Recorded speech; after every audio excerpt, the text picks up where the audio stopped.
REET 2022 online आवेदन की अंतिम तिथि को बोर्ड के द्वारा 20 मई तक बढ़ा दिया गया है। लेकिन इसी बीच आवेदन करने वाले परीक्षार्थियों के लिए एक बहुत ही संदेह का विषय बन चुका है। रीट के द्वारा 12 अप्रैल को अपनी विज्ञप्ति जारी की गई, जिसमें स्पष्ट किया गया कि माता के नाम में, पिता के नाम में, जन्म दिनांक, जाति और श्रेणी में किसी भी प्रकार का कोई संशोधन नहीं किया जा सकेगा। ऐसे में कई अभ्यर्थी ऐसे थे जिन्होंने त्रुटिवश दूसरा आवेदन फॉर्म भर दिया और रीट के द्वारा, बोर्ड के द्वारा स्पष्ट किया गया था कि दूसरा आवेदन फॉर्म भरने वाले अभ्यर्थियों के फॉर्म को निरस्त भी किया जा सकता है। नमस्कार, आप देख रहे हैं ज्ञानधारा रसोली चैनल और आज की इस वीडियो में विस्तार से बताने वाले हैं कि 12 अप्रैल और 14 मई की विज्ञप्ति में क्या लिख दिया, जिसकी वजह से परीक्षार्थियों में भ्रम की स्थिति पैदा हो गई।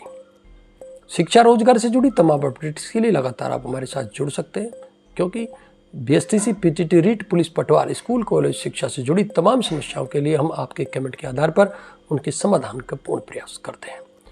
देखिए साथियों, रीट 2022 के ऑनलाइन आवेदन के लिए सबसे पहले 12 अप्रैल 2022 को बोर्ड के द्वारा विज्ञप्ति जारी की गई। बोर्ड की ओर से जारी दोनों विज्ञप्तियों में कुछ विरोधाभास है। जिन अभ्यर्थियों ने एक बार त्रुटि होने पर दूसरी बार या तीसरी बार तक फॉर्म भर दिया, उनके समक्ष अब सवाल खड़ा हो चुका है कि वे परीक्षा दे पाएंगे या नहीं दे पाएंगे। बोर्ड द्वारा रीट 2022 के लिए पहली विज्ञप्ति, जैसा हमने पहले बताया, 12 अप्रैल को जारी की गई थी। इसी में आवेदन के लिए समय और दिशा निर्देश भी जारी किए गए थे। इस विज्ञप्ति के आधार पर ही प्रदेश भर में अभ्यर्थियों ने आवेदन भरे। बोर्ड द्वारा जारी पहली विज्ञप्ति में कहा गया था कि नाम, पिता का नाम, जन्म दिनांक, पति का नाम, जाति, श्रेणी में किसी प्रकार का संशोधन बाद में नहीं किया जा सकेगा। इसमें माता के नाम और बाद में जोड़ी गई अन्य जानकारियों का जिक्र भी नहीं था। आपको 12 अप्रैल की विज्ञप्ति भी दिखाएंगे और 14 मई की विज्ञप्ति भी दिखाएंगे और उनमें क्या लिखा है वो भी आपको दिखाएंगे। लेकिन इससे पहले जो आज का मुद्दा, उसकी बात कर रहे हैं। अनेक अभ्यर्थियों ने पहले फॉर्म में इन प्रविष्टियों में त्रुटि होने के कारण दूसरा फॉर्म भी भर दिया और कईयों ने तो 3 फॉर्म भी भर दिए। इधर दूसरी ओर बोर्ड द्वारा जारी 14 मई की विज्ञप्ति में फिर कहा गया कि अभ्यर्थी अपने आवेदन में के नाम में, पिता के नाम में, माता के नाम में, जन्म दिनांक, परीक्षा का स्तर, फोटो, हस्ताक्षर और मोबाइल नंबर में संशोधन नहीं कर पाएंगे। ये कुछ और शर्तें बाद की संशोधित विज्ञप्ति में जोड़ी गई। बोर्ड द्वारा जारी विज्ञप्ति में यह भी लिखा कि 2 या अधिक आवेदन करने वाले अभ्यर्थियों के समस्त फॉर्म निरस्त कर दिए जाएंगे। इसके अतिरिक्त यह भी लिखा कि यदि किसी ने 1 से अधिक आवेदन किया है तो किसी एक फॉर्म का चयन कर लें। समस्या ये है कि चयन तो कर लेते, लेकिन चयन करने का विकल्प ही नहीं था। ऐसी स्थिति में 2 या अधिक फॉर्म भरने वाले अभ्यर्थी फिलहाल असमंजस की स्थिति में है।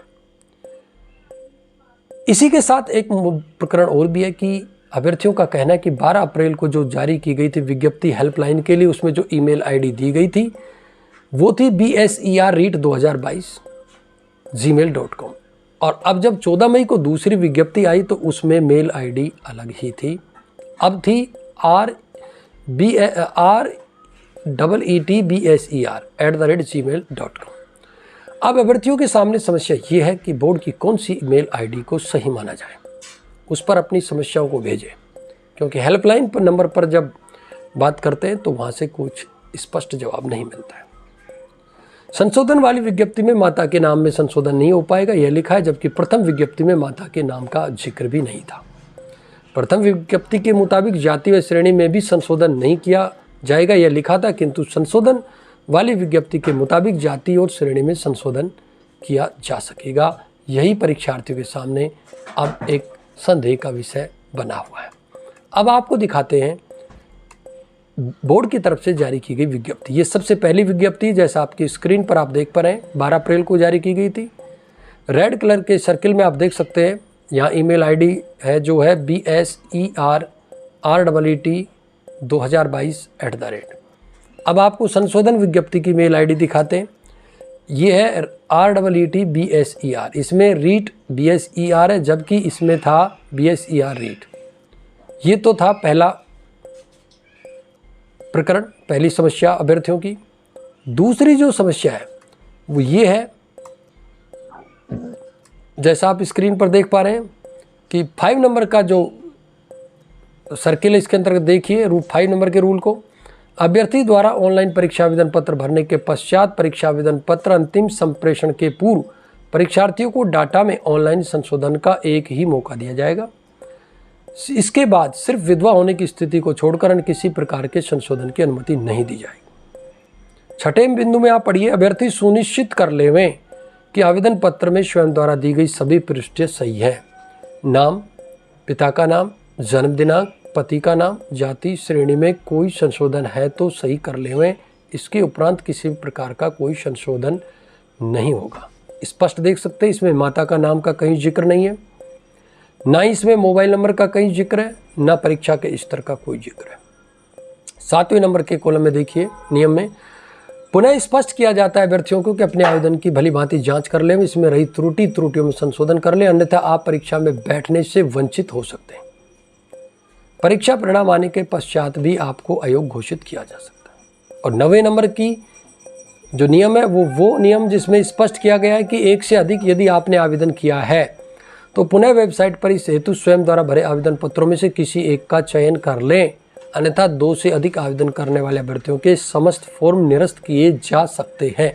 ये वो बिंदु है जिसने उन अभ्यर्थियों की नींद उड़ा दी जिन्होंने 1 से अधिक फॉर्म भर दिए हैं। अब भ्रम की स्थिति देखिए, दूसरी विज्ञप्ति जब संशोधित 14 मई को आई तो उसमें स्पष्ट है, आप देख सकते हैं। नीचे देखिए कि अभ्यर्थी अपने आवेदन में नाम, पिता का नाम और इसमें माता का नाम जुड़ चुका है, जन्म दिनांक, परीक्षा का स्तर जुड़ चुका है, फोटो, हस्ताक्षर जुड़ चुके हैं और मोबाइल नंबर में संशोधन नहीं कर पाएंगे। किंतु उसके अतिरिक्त आवेदन पत्र में भरी गई शेष सभी पृष्ठों में केवल एक बार संशोधन कर सकेंगे। यही वो प्रकरण था जिसकी वजह से परीक्षार्थियों ने दूसरा फॉर्म भरा। दूसरे फॉर्म भरते वक्त स्पष्ट किया गया, जैसा कि आप देख सकते हैं पहली विज्ञप्ति में ग्रीन कलर में नीचे, कि 1 से अधिक फॉर्म भरने पर फॉर्म निरस्त कर दिया जाएगा, ये वो प्रकरण। और ऊपर जो प्रकरण था कि 1 से अधिक जो मामले इनमें तो एक के बाद में संशोधन का अवसर नहीं दिया जाए। तो ये बड़ी वजह है। हालांकि बोर्ड के द्वारा 20 मई तक चालान जनरेट करने और फॉर्म भरने की तारीख को बढ़ा दिया गया है, लेकिन फिर भी परीक्षार्थियों के सामने जो सबसे बड़ा संकट वो ये कि आखिर इसका समाधान क्या होगा। क्या बोर्ड द्वारा ये दोनों ही हेल्पलाइन वैलिड है? बोर्ड द्वारा स्पष्ट किया जाए, अभ्यर्थियों का मानना है, अभ्यर्थियों की मांग है, जैसा कि असमंजस की स्थिति में कि बोर्ड स्पष्ट करे कि कौन सी ऐसी स्पेशल कैटेगरी है जिनमें एक बार के बाद संशोधन नहीं हो पाएगा या एक बार भी संशोधन नहीं कर पाएंगे, या फिर बोर्ड के द्वारा विकल्प दिया जाए कि 1 से अधिक फॉर्म में से एक फॉर्म को डिलीट किया जा सकता है। ये बड़ा मुद्दा था रीट 2022 का। फिर भी रीट से जुड़ी कोई समस्या तो आप हमें कमेंट करके जरूर बताइएगा। आपकी कमेंट के आधार पर आपकी समस्या के समाधान का पूर्ण प्रयास किया जाएगा। आज के इस वीडियो में साथियों इस तरह। नमस्कार।